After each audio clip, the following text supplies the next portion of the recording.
กราบสบายดีและก็สวัสดีพ่อแม่พี่น้องทุกๆคนที่เข้ามาเบิ่งคลิปคนนะพี่น้องคลิปนี้คนจะมาบอกคนลาวเฮาอยู่ชนบทนะพี่น้องจะมักสอนลูกแบบนี้เนาะเดี๋ยวสิเว้าให้ฟังเนาะก็คือ1นะพี่น้องหลายคนนะมักมีลูกนะพี่น้องนะมักมีลูกหลายคนแหละจะมักบอกลูกว่าใหญ่ไวๆแล้วให้ไปเฮ็ดงานอยู่ประเทศไทยเนาะไปเฮ็ดเวียกที่กรุงเทพและพาเงินให้พ่อให้แม่หลายๆเนาะพี่น้องเนาะก็คือแต่น้อยจนใหญ่เนาะพี่น้องเนาะก็มีทั้ง โอ้ยหลายคนนะอยู่ในหมู่บ้านแขวนนะเวลาเลี้ยงลูกเลี้ยงเต้าเนี่ยนะเลี้ยงให้ใหญ่แล้วก็บางคนก็บางคนก็มีบอกว่าเฮียนสูงๆอันมีน้อยให้เนาะแต่ส่วนหลายแล้วจะให้ใหญ่ไวๆแล้วก็ไปเฮ็ดเวียกเฮ็ดงานส่งเงินให้พ่อให้แม่หลายๆประมาณนี้เนาะพี่น้องเนาะเป็นหยังจริงว่าแบบนั้นเนาะเพราะหลายๆคนเนาะพี่น้องเนาะเขามาเฮ็ดเวียกในประเทศไทยเนาะพี่น้อง เข้ามาเฮ็ดเวียกในประเทศไทยเนาะเขาได้เงินได้เฮือนได้รถเนาะพี่น้องเนาะก็เลยแบบว่ามันเป็นตามๆกันเนาะมันน่าจะเป็นตามๆกันเนาะพี่น้องเพราะว่าคนนั้นก็เห็นว่าลูกคนนั้นไปประเทศไทยแล้วได้เงินได้คำเนาะพี่น้องเนาะถามว่ามีบ่คนที่บ่มีก็มีเนาะพี่น้องคนที่ไปแล้วบ่ได้หยังก็คือคนที่ไปบ่ได้นี่จะมาเจอคำเว้าและคำถามว่า บางคนไปโอ้มึงไปหลายปีแล้วคือบ่ได้หยังเนาะพี่น้องอาจจะมักเจอแบบนี้แต่บางคนก็บอกบางคนก็สิบอกว่าโอ้คนนั้นเห็นบ่ไปไทยเป็น10-20ปีได้ทั้งเรือนได้ทั้งรถโอ้แนวเขาอยากได้อยากหังอยากมีและอีกคนนึงอีกเนาะพังนึงอีกก็สิไปแล้วโอ้บักอันนี้ไปกรุงเทพกรุงไทยเนาะ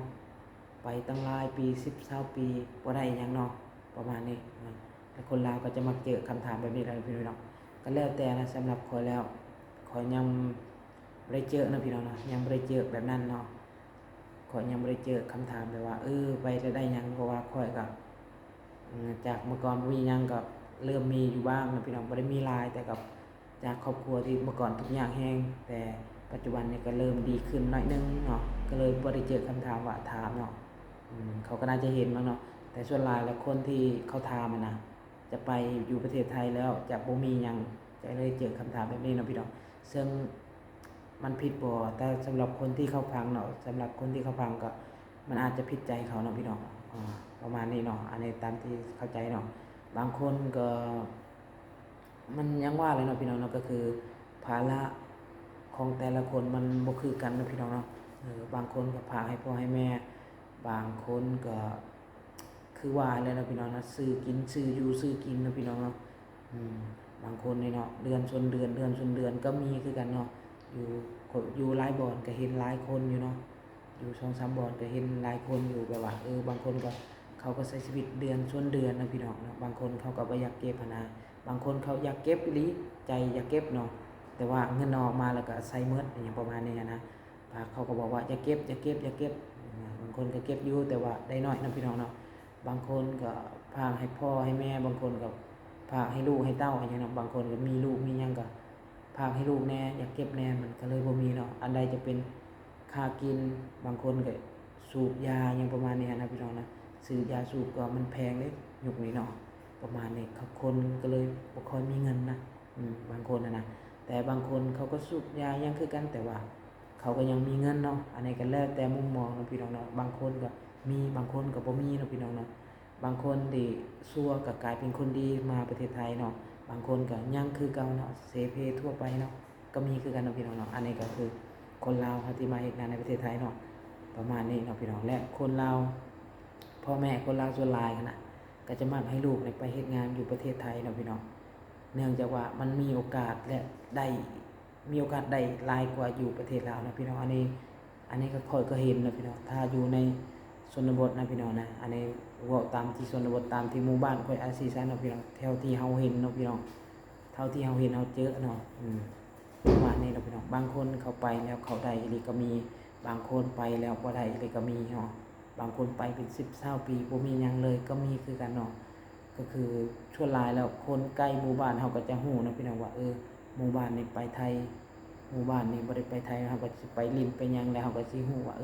คนนี้ไปไทยได้แบบนี้แบบนี้แบบนี้คนนี้ไปไทยบ่ได้หยังเลยก็มีเนาะพี่น้องประมาณนี้นะแล้วก็พ่อแม่คนลาวสอนลูกก็ย้ายมาแล้วก็ให้ไปไทยเนาะพี่น้องเนาะก็คือเรียน เรียนชั่วหลายจะได้ยินแบบนี้นะพี่น้องว่าเรียนไปถ้าบ่มีเงินจ้างโน่นนี่จ้างนี่ก็บ่ได้เป็นอีหยังประมาณนี้บ่มีเศษบ่มีทรายบ่มีเงินบ่มีคำก็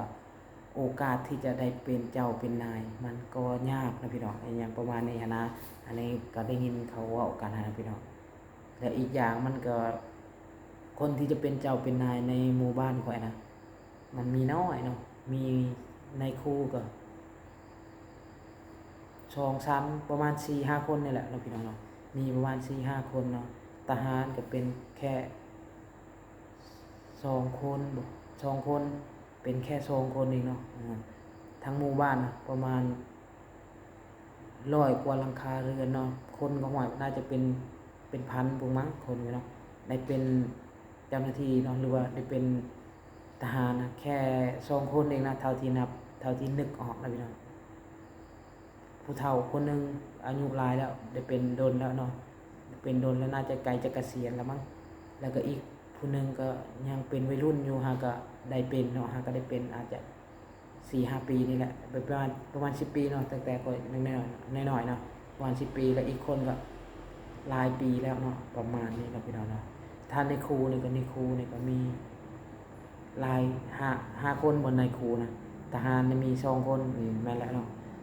ตำรวจนี่บ่มีเลยตำรวจนี่ยังบ่เห็นคนในบ้านที่เป็นตำรวจนะอันนี้ยังบ่เห็นอีหลีเนาะ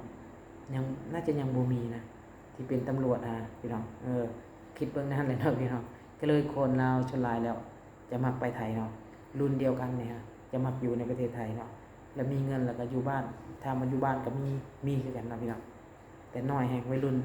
อยู่ในแนวรุ่นเดียวกับพ่อนี่นะมาประเทศไทยหมดมาหาเงินมาหาคำเนาะอีหลีได้อันนี้บ่ได้เว้าว่าเป็นจังไดมาเฮ็ดงานอยู่ประเทศไทยเนาะข้อยนี่เป็นคนแข้งสะวรรณเขตและคนแข้งสะวรรณเขตคือมาเฮ็ดงานในประเทศไทยหลายแห่งเนาะพี่น้องหลายกว่าแข้งอื่นๆในประเทศลาวเนื่องจากว่าแข้งสะวรรณเขตนี่มันใหญ่กว่าแข้งอื่นๆและมีประชากรหลายกว่าแข้งอื่นๆและเฮ็ดให้คนลาวนี่แข้งสะวรรณเขตนี่มาในประเทศไทยหลายเนาะพี่น้องเนาะประมาณนี้เนาะและอีกอย่างก็ครอบครัวหรือว่าพ่อแม่เนาะคนลาวในชนบทก็อาจจะหลายและก็เฮ็ดให้มีลูกมีเต้าหลายคนเนาะหลายคนแฮงอันนี้แหละครอบครัวแต่ละครอบครัวเนี่ยบ่ต่ำละ3-4 คนขึ้นไปเนาะบางคนเนี่ยเป็น10ก็มีครอบครัวนึงนะอันนี้ได้มีดีเด้อพี่น้องแปลว่าเขาก็มีข้อยก็เห็นอยู่คอมเมนต์คนนึงเนาะถามมาว่าเขาบ่ได้คุมกำเนิดบ่เนาะแต่ชนบทนะส่วนน้อยเขาสิคุมกำเนิดนะพี่น้องเนาะส่วนหลายแหละเขาบ่อยากจะคุมเนาะเห็นบ่เด็กๆน้อยๆเนาะเล็กๆน้อยๆเอาผัวเอาเมียแป๊บเดียวได้ลูกแล้วแต่บางคนเขาก็อยากจะคุมอยู่แต่ว่าอาจจะลืมนู่นนี่นั่นเนาะก็เลยได้ลูกก็ยังประมาณนี้เนาะพี่น้องเนาะโอเคเนาะพี่น้องคลิปนี้ก็สิจบประมาณนี้เนาะถ้ามักก็อย่าลืมกดไลค์กด Subscribe เพื่อเป็นกำลังใจให้ค่อยแน่เนาะพี่น้องเนาะกราบขอบคุณและขอบใจทุกคนเนาะพี่น้องเด้อสบายดีสวัสดีพี่น้อง